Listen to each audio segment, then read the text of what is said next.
আমরা এখন রয়েছি সমুদ্রপৃষ্ঠ থেকে 13,380 ফিট উচ্চতায় হাম্বুটিংলা পাসে। হ্যাঁ, কেঁদিয়ে বৃন্দাবন দেখিয়ে কেড়ে নেওয়া উচিত। যে যে ভাষা বোঝে তার সঙ্গে সেই ভাষায় কথা বলাটাই উচিত, আমি এটা মনে করি। অনেকগুলো ফায়ারিং হলো, অনেকগুলো। ওগুলোর ওপরে সব পাকিস্তান হানাদার বাহিনী দখল করে বসেছিল বাংকার করে। কিন্তু কাঠি করতে গেলে যে কাঠিটা শক্ত থাকতে হয় সেটা ওদের থাকে না, কাঠিটা এরকম করে নুয়ে পড়ছে। 102 বছর বয়স ওনার। যদি আপনি সেই অনুভবটা ধরতে পারেন, সেই অনুভবের অনুরণনটা আপনাকে ছুঁয়ে যায়, তবেই আসবেন এখানে। চলুন ঢোকা যাক কার্গিল ওয়ার মেমোরিয়ালে। লেফটেন্যান্ট কনাদ ভট্টাচার্য, এই নামটার সঙ্গে কি পরিচিত আপনারা?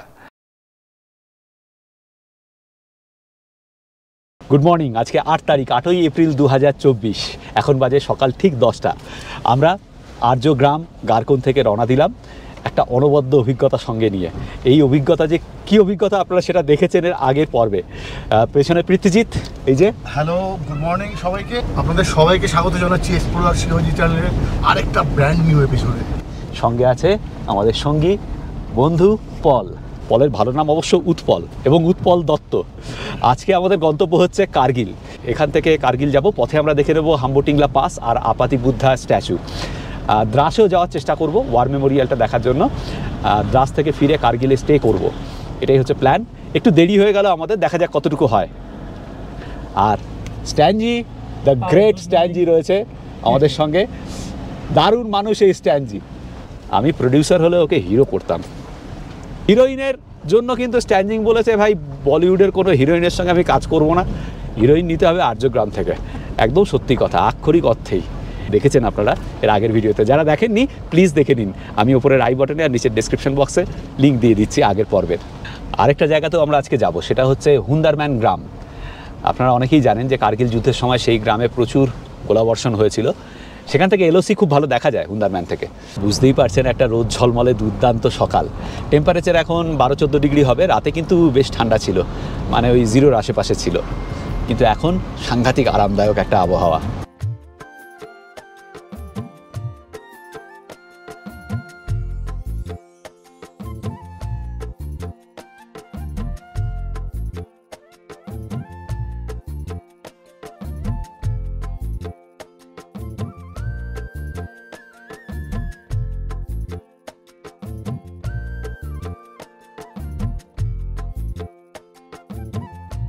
এই আর্যগ্রাম গারকোন থেকে কার্গিলের ডিস্ট্যান্স হচ্ছে 60 কিলোমিটার। গুগল যা বলছে সময় লাগবে 1 ঘন্টা 40 মিনিটের মতো।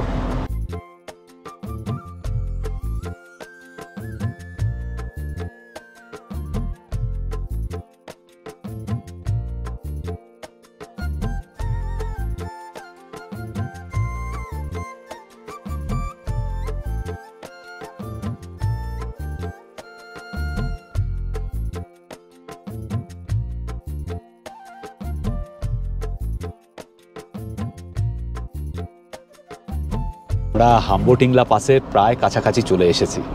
এখন সময় হচ্ছে 11:14।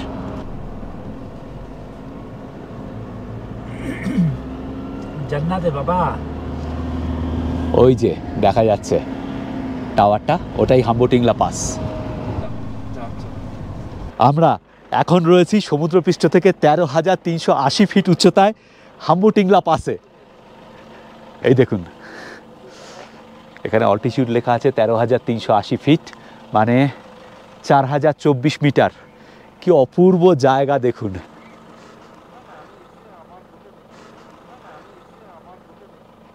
ওপাশে কার্গিল দেখা যাবে। এই এপ্রিল মাসে এলেই এত স্নো দেখা যায় এখানে। এরপর আস্তে আস্তে এই স্নোগুলো মেল্ট হয়ে যাবে, মানে জুন, জুলাই, অগস্ট, সেপ্টেম্বরে কিন্তু এত সুন্দর বরফ পাবেন না এখানে। কি অভিজ্ঞতা! বাবা, চারিদিকে বরফের চাদরে মোড়া, ভাই অসাধারণ লাগছে। ওইদিকে কার্গিল দেখা যাচ্ছে, দেখুন একবার।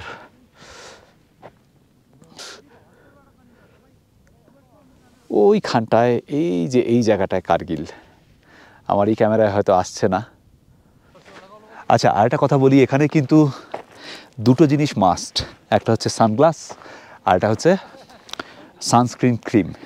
অবশ্যই নিয়ে আসবেন। এখানে কিছু একটা কাজ হচ্ছে, এরা কাজ করছেন। 13,380 ফিট উচ্চতায় রয়েছি, কিন্তু শ্বাসকষ্ট বা ওই জাতীয় কোনো অস্বস্তি বিন্দুমাত্র হচ্ছে না আমাদের, এতটুকুও নেই। আমরা দুদিন এখানে ছিলাম আর্যগ্রামে, আমাদের ভালো রকমের অ্যাক্লিমেটাইজেশন হয়ে গেছে। এটা তো সবে শুরু হলো। প্রথম একটা পাস আসলাম যেটার নাম হচ্ছে হাম্বটিংলা পাস, এরপরে আরও অনেকগুলো পাস আসবে। এখানে কিছু না বলাই ভালো, শুধু দু চোখ ভরে উপভোগ করতে হবে এই জায়গাটাকে, অসাধারণ সুন্দর।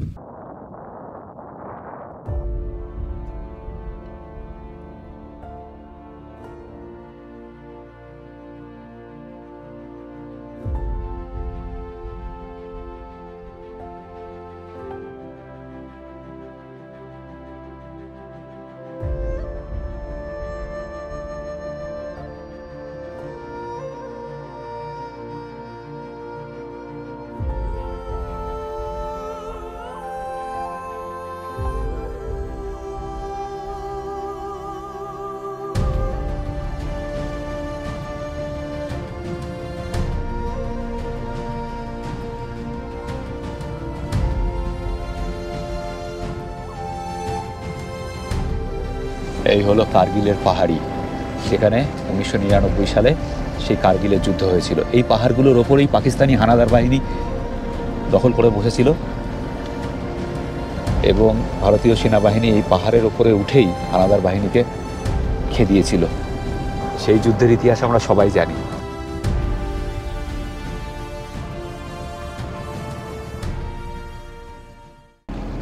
ওই হলো কার্গিল শহর। আমরা কার্গিল যাওয়ার আগে আপাতি বুদ্ধা স্ট্যাচুটা দেখে নেব। কার্গিল শহরের মোটামুটিভাবে 18 কিলোমিটার আগে বাদিকে একটা রাস্তা ঢুকে গেছে, সেটা দিয়ে যাচ্ছি আমরা। এই হচ্ছে আপাতি বুদ্ধা স্ট্যাচু যাওয়ার রাস্তা। এখানে খানিকটা হাঁটতেও হবে আমাদের, গাড়ি পুরো স্ট্যাচু অবধি যায় না।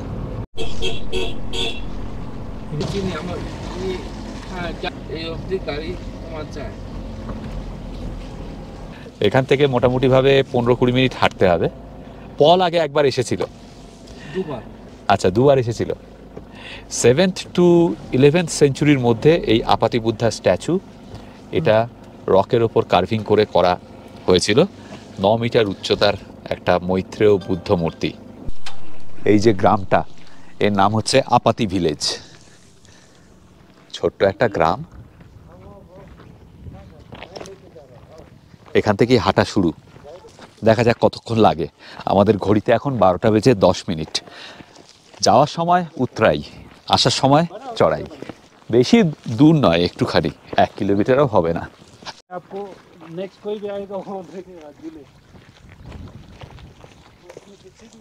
বেশ সুন্দর একটা গ্রাম।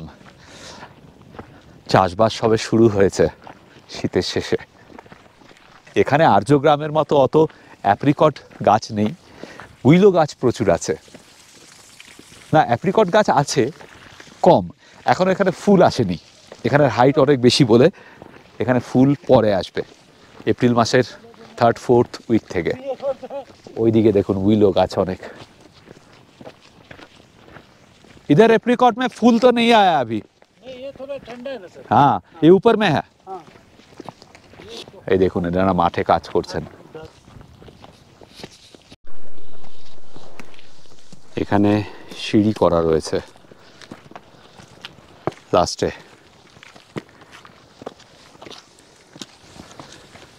চলে এসেছি আমরা। 12টা 19, মানে 9 মিনিট, জাস্ট 9 মিনিট লাগলো এখানে পৌঁছাতে। এই দেখুন 9 মিটার উচ্চতার মৈত্রেয় বুদ্ধের মূর্তি, পাথরের গায়ে খোদাই করা। যদিও কিছুটা নষ্ট হয়ে গেছে, জলের ধারার জন্য হয়তো ডিস্ট্রয় হয়েছে খানিকটা। ওই ওপরের ওই জায়গাগুলো দেখলে বোঝা যায় যে এখান থেকে জল পড়তো। যিনি করেছেন তিনি অসাধারণ শিল্পী ছিলেন, এ ব্যাপারে কোনো সন্দেহ নেই। মৈত্রেয় বুদ্ধের এই মূর্তিটা এখানে যে রয়েছে, যারা কার্গিল আসেন তাদের মধ্যে অনেকেই জানেন না হয়তো। এরপর যখন আমাদের এই ভিডিও দেখে যারা কার্গিলের প্ল্যান করবেন, তারা অবশ্যই এই আপাতি বুদ্ধা স্ট্যাচু এটা মাথায় রাখবেন, এখানে আসবেন, ভালো লাগবে। খুব শান্ত, খুব নিরিবিলি। দেখুন বরফ পড়ে আছে। আর এখানে কিছু ধাগা বেঁধেছেন। এখানে যে মানুষেরা পুজো দেন সেটা বোঝা যাচ্ছে। এই যে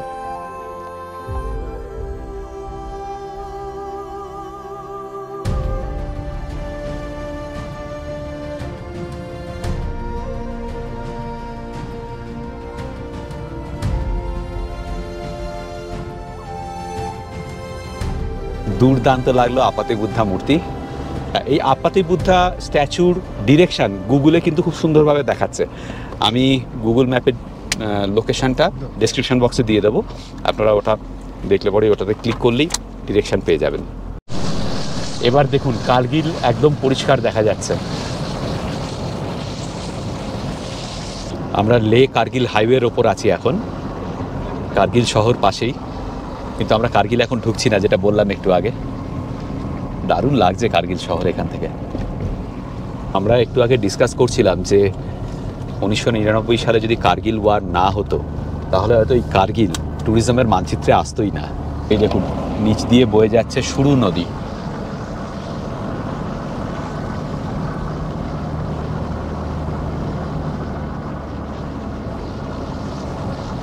এই যে আমরা সুরু নদীর ওপর দিয়ে যাচ্ছি এখন। আমরা ব্রিজ পেরিয়ে ভুল রাস্তায় চলে এসেছিলাম, আবার ব্যাক করছি। এইদিকে হচ্ছে হুন্দারমান। আমরা দ্রাস যাব ওই রাস্তাটা দিয়ে, সুরু নদীর ওপারে যে রাস্তাটা আছে, জানি না দেখা যাচ্ছে কিনা। এখানেও প্রচুর অ্যাপ্রিকট গাছ, নিচে দেখুন পিঙ্ক হয়ে আছে সব। এখানে কুড়ি এসছে, ফুল আসেনি, যেটা বললাম। এই জায়গাটা একটু উঁচুতে এবং ঠান্ডা এখনো বেশি রয়েছে। আরো 2-3 সপ্তাহ পর এখানে ফুলে ফুলে ভরে যাবে। কি অপূর্ব লাগছে সুরু নদীকে দেখুন।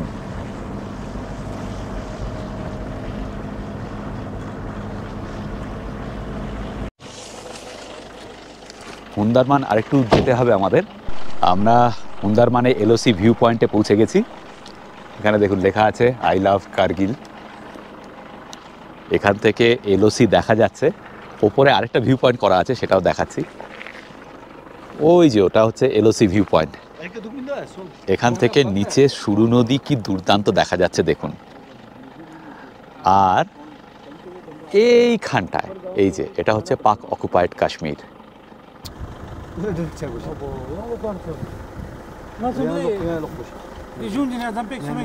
খুব আস্তে, একদম একভাবে ধরে রাখো।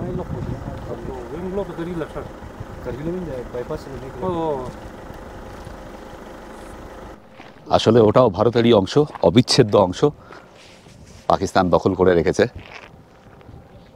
হয়তো ওটাও অদূর ভবিষ্যতে আমাদের দেশে আবার চলে আসবে। চলে আসাই তো উচিত। হ্যাঁ, কেন্দ্রীয় বৃন্দাবন দেখিয়ে কেড়ে নেওয়া উচিত। যে যে ভাষা বোঝে তার সঙ্গে সেই ভাষায় কথা বলাটাই উচিত, আমি এটা মনে করি। জিও। এবার ওপরে ওই ভিউ পয়েন্টে উঠছি, ওখান থেকে আরো ভালো দেখা যাবে এলওসি। এই হচ্ছে হুন্ডারমানের এলওসি ভিউ পয়েন্ট। এখান থেকে আরো সুন্দর দেখা যাচ্ছে।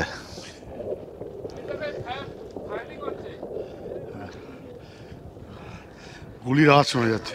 হ্যাঁ, গুলির আওয়াজ শোনা যাচ্ছে। হয়তো ফায়ারিং হচ্ছে। আমি জানি না আপনারা শুনতে পেলেন কিনা, অনেকগুলো ফায়ারিং হলো, অনেকগুলো।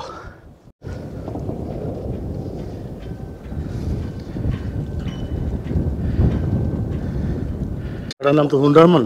হুন্ডারমান তো হুন্ডারম্যানে সুপারম্যান হচ্ছে আমাদের ভারতীয় সেনা। একদমই তাই। এ নিয়ে কোনো সন্দেহই নেই। শুনতে পাচ্ছেন কন্টিনিউয়াস হয়ে যাচ্ছে ফায়ারিং। কোথাও জানি না, টার্গেট প্র্যাকটিসও হতে পারে বা যাদের ট্রেনিং।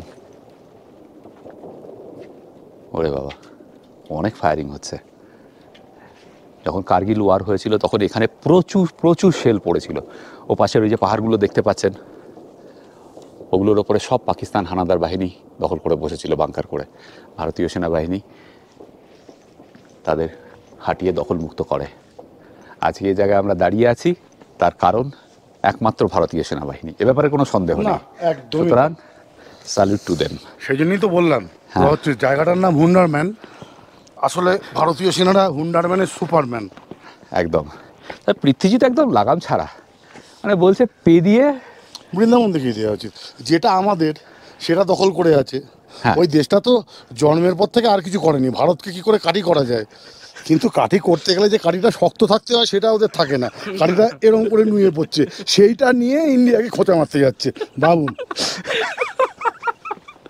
সেরা ফর্মে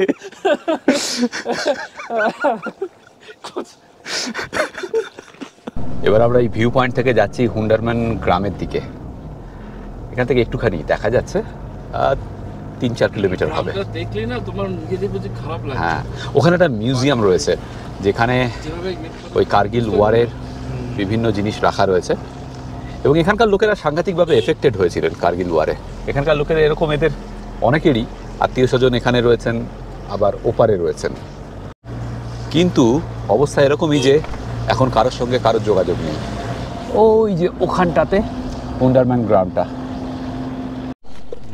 এবার ভালো বোঝা যাবে যে কার্গিল ওয়ারের এফেক্টটা এখানে কীরকম হয়েছিল। নিচে বাড়িগুলোর অবস্থা দেখুন। দাঁড়ান একটু ভালো করে দেখাচ্ছি আপনাদের। দেখেছেন কি অবস্থা বাড়িগুলোর, কিভাবে গ্রামটা এফেক্টেড হয়েছে। পৃথ্বীজিৎ যেটা বলছে আর কি, আমারও একই ব্যাপার। এর আগে এরকম যুদ্ধ বিধ্বস্ত গ্রাম বা জায়গা কখনো দেখিনি আমি। আচ্ছা, বেলটা খুলেছি ওখানে ছবি তোলার সময়, লাগিয়ে নিচ্ছি, আপনারাও লাগিয়ে নেবেন। এখানে একটা মেডিকেল বেস রয়েছে, তবে এই বাড়িগুলো ওপরে সব নতুন, এগুলো পরে তৈরি করা হয়েছে, বোঝাই যাচ্ছে।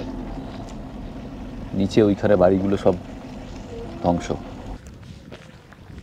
আমরা এখন ওপরে একটা স্কুল আছে, ওখানে যাচ্ছি। কীরকম যেন নিষ্প্রাণ হয়ে আছে গ্রামটা। এই হলো স্কুল। हाँ जूले कैसे हैं आप? आपका टीचर किधर है? आप है जूले? Hello hello hello. কি সুন্দর দেখুন।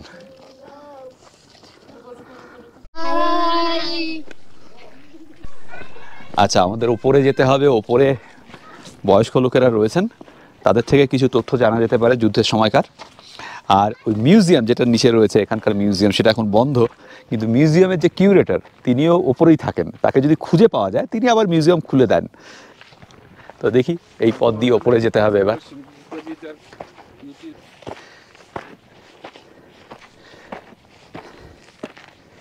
এই চড়াইটা বেশ সাংঘাতিক ছিল। চলে এসেছি। এই দেখুন হুন্ডারম্যান গ্রাম।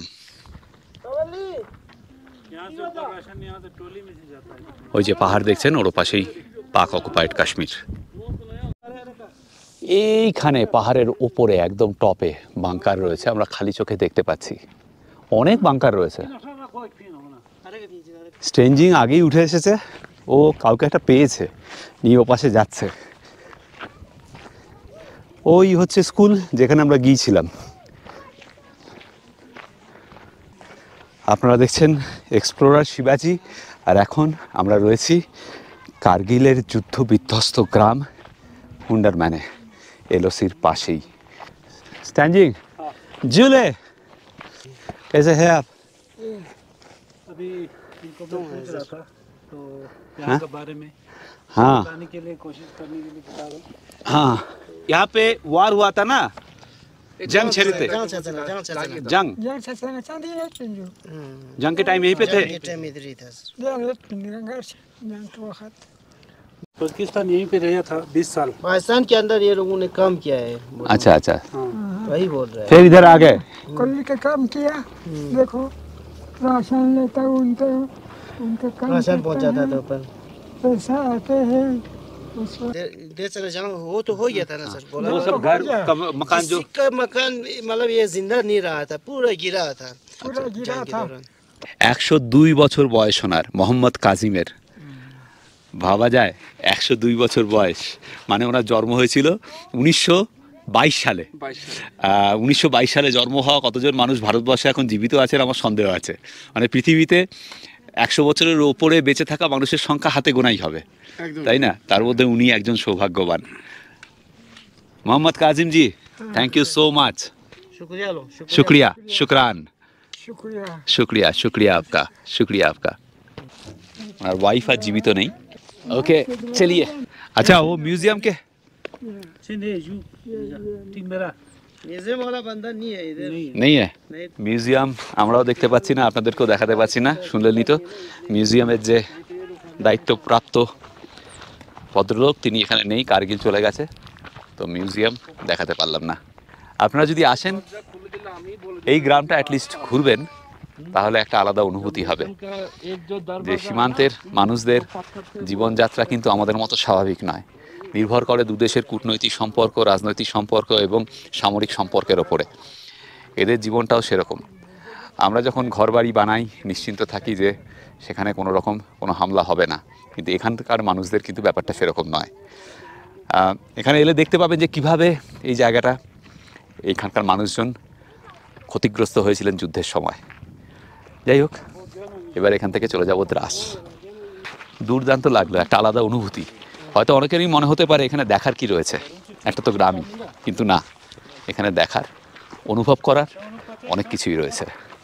যদি আপনি সেই অনুভবটা ধরতে পারেন, সেই অনুভবের অনুরণনটা আপনাকে ছুঁয়ে যায়, তবেই আসবেন এখানে, না হলে নয়।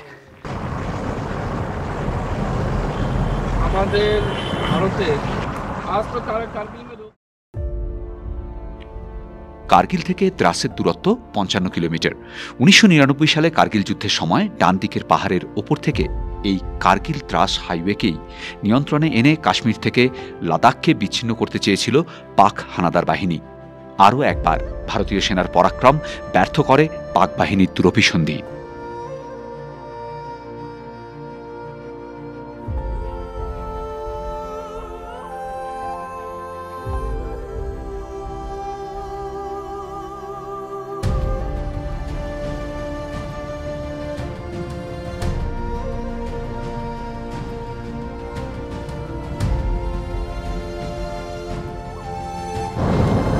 এইদিকে দেখুন P405, আর ওই যে সোজা দেখা যাচ্ছে টাইগার হিল। এই হচ্ছে কার্গিল ওয়ার মেমোরিয়াল দ্রাসে। এখানে সেনাবাহিনীরা নিজেরাই বলে এই দ্রাস হলো ভারতের শীতলতম জায়গা। মানে এখানকার আর্মিরা যেটা বলে সেটা শুনুন পলের মুখে। দ্রাসের এখানে যারা আর্মিরা আছে তারা নিজেরাই বলে যে আমাদের শত্রুদের নিয়ে কোনো চিন্তা নেই এবং আমাদের শত্রুদেরকে আমরা বুঝি ভয় পাই না, কিন্তু আমাদের সমস্যা হচ্ছে একটাই, সেটা হচ্ছে ওয়েদার। কারণ এখানে মানে শীতের সময় প্রায় -30 থেকে 40 টেম্পারেচার বলছি চলে যায়। তো এই শীতলতম জায়গাতে মানুষ মানে থাকাটা তো দুষ্কর। এরা সেই জায়গাতে দাঁড়িয়ে এই যে আমাদের বর্ডারকে যে পাহারা দেয়, মানে সত্যি এদেরকে স্যালুট জানাতেই হয়। ওই ডান দিকে টাইগার হিল, এই টাইগার হিল দখল করতে গিয়ে প্রাণ হারিয়েছিলেন ক্যাপ্টেন বিক্রম বাত্রা। শুধু বিক্রম বাত্রা নয়, তার সঙ্গে প্রাণ হারিয়েছিল আরও অসংখ্য জওয়ান ভারতীয় সেনাবাহিনীর। তাদের সকলেরই স্মারক রাখা রয়েছে কার্গিল ওয়ার মেমোরিয়ালে। আমরা কার্গিল ওয়ার মেমোরিয়াল যেটা দ্রাসে রয়েছে অবশ্যই দেখবো সেটা, কিন্তু আগে আমরা যাচ্ছি লাঞ্চ করতে। পল বললো এখানে ভালো একটা রেস্তোরাঁ আছে, লাঞ্চ করে নিয়ে তারপর ওয়ার মেমোরিয়াল দেখব। এই হচ্ছে দ্রাস গ্রাম।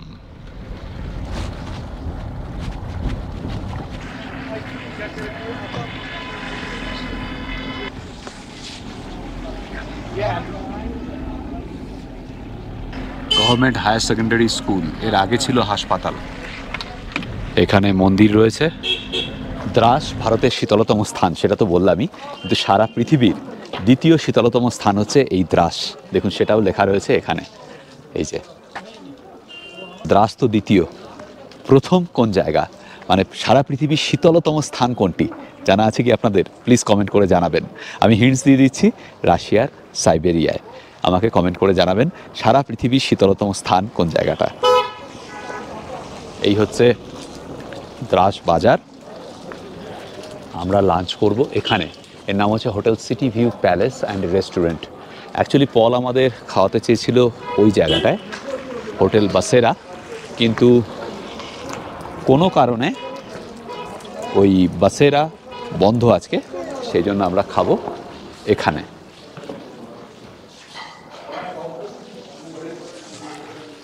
কি আছে?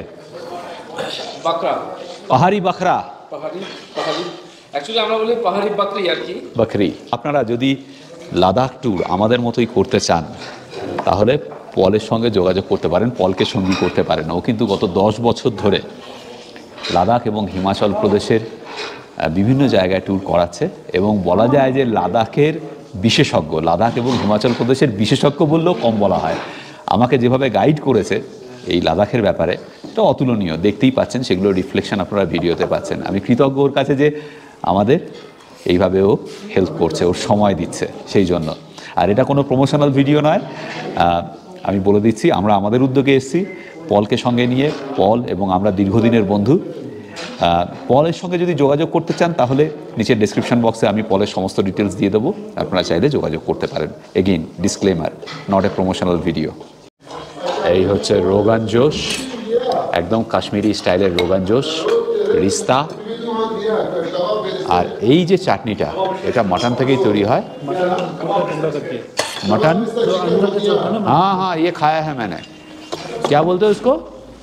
चटनी मखवास, मखमास, मखमास বলে এটাকে, মখমাস। যারা আমাদের কাশ্মীরের ভিডিওর সিরিজটা দেখেছেন, লাস্ট পর্বে আমরা জাভেদের বাড়ি গিয়ে খেয়েছিলাম, সেখানেই মখমাস খেয়েছিলাম। চলো পৃথ্বী, শুরু করো। হ্যাঁ, আমরা আগে ভাতগুলো নিয়ে শেষ করি, আমি আর বল। তেল সাংঘাতিক। আগে রিস্তাটা দিয়ে সবার লাস্ট ওটা।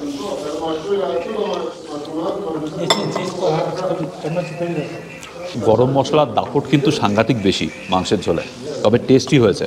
মাংস কিন্তু তুলতুলে নরম। আর রিস্তা জানেন না, আচ্ছা যারা রিস্তা জানেন না তাদের বলে দিই, এটা হচ্ছে মিট বল। এই যে মাটন দিয়ে তৈরি হয়, মাটনটাকে সিদ্ধ করে বেটে তারপরেই বল বানিয়ে তার ঝোল। বেশ সুন্দর। ইনফ্যাক্ট মাটনের থেকেও আমার রিস্তাটা বেশি ভালো লাগছে খেতে। আমি তো রিস্তাটাই খাচ্ছি, সেটা অবশ্যই ভালো, আগেও খেয়েছি, সুন্দর। মাটনটা আমি এখনো খাইনি। না, মাটনটা যথেষ্ট ভালো, মানে ঠিকঠাক, দুর্দান্ত। বেশ ব্যস্ত বাজার এই দ্রাস।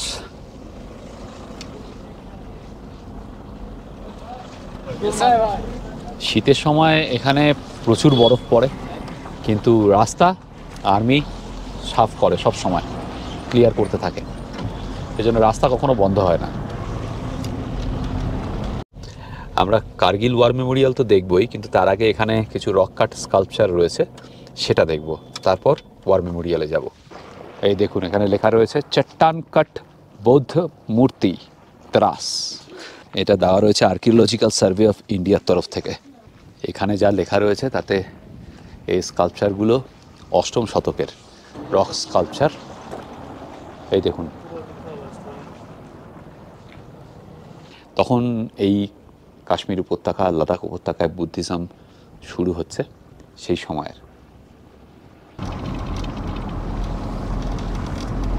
আমরা যে পার্কিং লটে দাঁড়িয়ে আছি এর নাম হচ্ছে বিক্রম বাট্রা পার্কিং লট।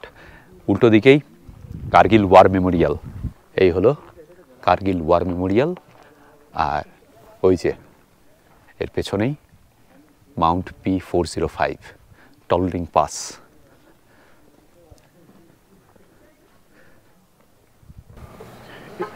এরকম জায়গায় এলে সবসময় আমার মনে হয় যে আমরা কত সুখে আছি, আর আমরা যে সুখে আছি, যাদের জন্য সুখে আছি, তাদের কথা ভাবলে সত্যি গর্ব হয় এবং তাদের প্রতি শ্রদ্ধা বেড়ে যায় আমার আরও।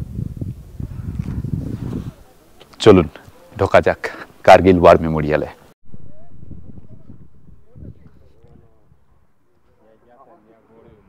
দুদিকে কার্গিল ওয়ারের শহীদদের মূর্তি রয়েছে, আবক্ষ মূর্তি। এটি হচ্ছে ক্যাপ্টেন অনুজ নায়ারের আবক্ষ মূর্তি, মহাবীর চক্র। এখানে একটা হেলিপ্যাড রয়েছে।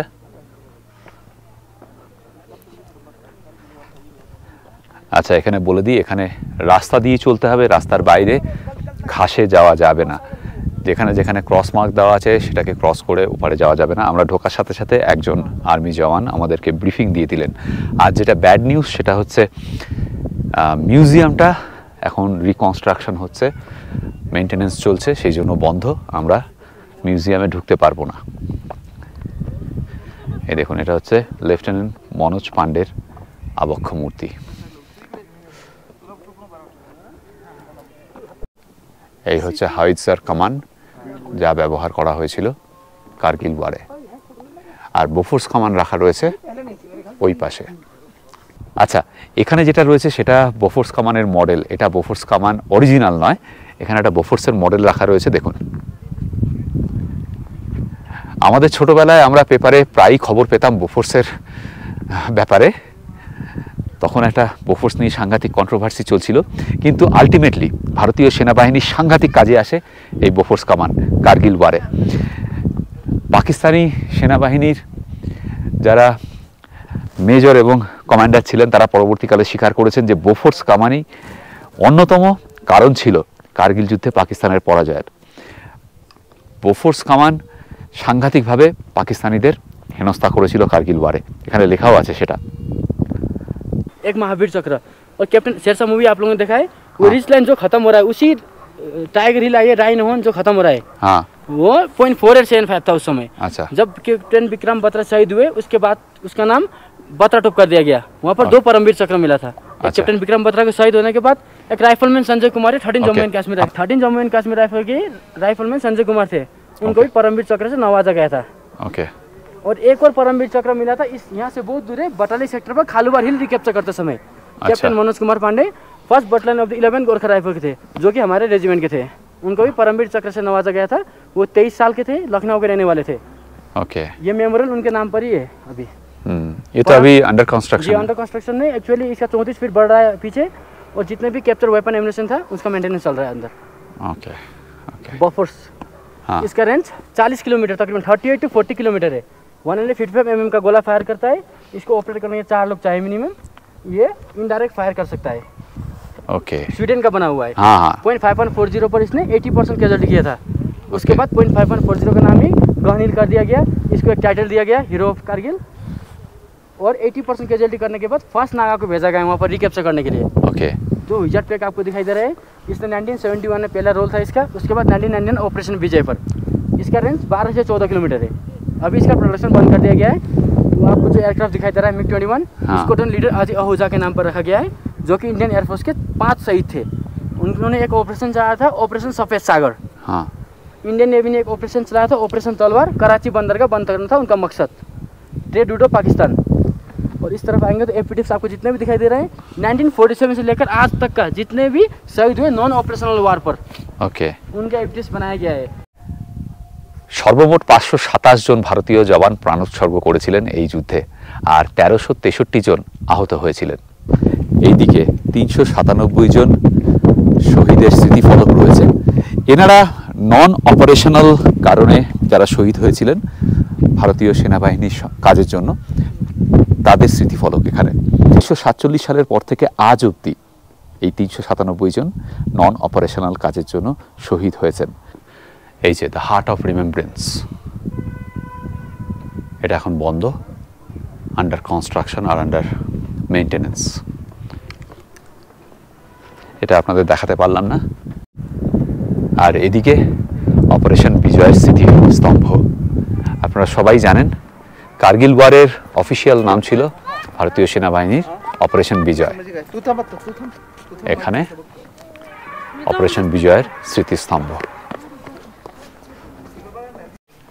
হ্যাঁ, কিছু কিছু জায়গা আছে। আরে ওঠো ওঠো ওঠো ওঠো, এই দেখুন, ওঠো ওঠো ওঠো। না না না, ঠিক আছে ঠিক আছে ঠিক আছে। অপারেশন বিজয়ের যে স্মৃতিস্তম্ভ তার পেছনেই এখানে সমস্ত শহীদদের নাম লেখা আছে। আচ্ছা, আপনাদেরকে একটা কথা জিজ্ঞেস করি, লেফটেন্যান্ট কনাদ ভট্টাচার্য এই নামটার সঙ্গে কি পরিচিত আপনারা? টালার বাসিন্দা কনাদ ভট্টাচার্য ভারতীয় সেনাবাহিনীতে 8 শিখ রেজিমেন্টে ছিলেন, এবং যখন এই কার্গিলের ঘটনা ঘটে সেই সময় প্রথম দিকে সার্চ পার্টিতে কনাদ ভট্টাচার্য ছিলেন এবং তিনি শহীদ হন। খুব সম্ভবত মে মাসের মিডিলে একটা সার্চ পার্টি গিয়েছিল টাইগার হিলে। তারপর কনাদ ভট্টাচার্য আর ফিরে আসেন না। 1 মাস পরে তার দেহ পাওয়া যায় টাইগার হিলের বরফের মধ্যে। আমি খুঁজছিলাম তার নাম, এখানে পেলাম। 8 শিখ রেজিমেন্টের একদম প্রথম নামটা এখানে লেখা রয়েছে, লেফটেন্যান্ট কনাদ ভট্টাচার্য।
কার্গিল মেমোরিয়ালে একটা সুভেনিয়ার শপ রয়েছে, এখানে টি শার্ট রয়েছে, ক্যাপ রয়েছে এবং আরো অনেক কিছু রয়েছে। আপনারা চাইলে এখান থেকে ওইগুলো কিনতে পারেন। আমরা 3 জনে 3টে টুপি নিলাম, টুপির দাম পড়ছে 250 টাকা করে। আর কার্গিল ওয়ার মেমোরিয়ালের এই ফ্রিজ ম্যাগনেট এগুলো নিলাম 5টা সবাইকে দেওয়ার জন্য। প্রয়োজন হলে দেশের জন্য প্রাণ দিতে পারবো কিনা জানি না, কিন্তু ভারতীয় সেনাবাহিনীর প্রতি শ্রদ্ধা অটুট থাকবে, হৃদয়ে রয়েছে। দেশমাতৃকার প্রতি এবং ভারতীয় সেনাবাহিনীর প্রতি আমাদের তরফ থেকে স্যালুট। কেমন লাগলো আজকের ভিডিও প্লিজ কমেন্ট করে জানাবেন। পরের পর্বে আমরা যাব সুরু ভ্যালি, সেই পর্ব নিয়ে আসবো খুব তাড়াতাড়ি। আজকের ভিডিও এই পর্যন্ত। আর যেটা আমি সবসময় বলি, সবাই ভালো থাকবেন, ভীষণ আনন্দে থাকবেন, আর সঙ্গে অবশ্যই রাখবেন আমাদের চ্যানেল এক্সপ্লোরার শিবাজি। ওটা কিন্তু মাস্ট। নতুন নতুন জায়গা, নতুন নতুন ভ্রমণের গল্প নিয়ে আমরা ফিরে ফিরে আসবো আপনাদের কাছে। ঠিক, ভালো থাকবেন সকলে। আমি শিবাজি আর আমি পৃথ্বীজিৎ, আর আপনারা দেখছেন আমাদের চ্যানেল এক্সপ্লোরার শিবাজি। আমরা বিভিন্ন জায়গায় ঘুরে বেড়াচ্ছি আর তার ভিডিও করে এই চ্যানেলে দিচ্ছি। যদি ভিডিওগুলো ভালো লাগে তাহলে অবশ্যই লাইক, শেয়ার এবং সাবস্ক্রাইব করবেন। সাবস্ক্রাইব করার সময় বেল আইকনটা অবশ্যই ক্লিক করবেন, তাতে আমরা যখনই একটা ভিডিও দেবো তার ইনস্ট্যান্ট নোটিফিকেশন আপনাদের কাছে পৌঁছে যাবে।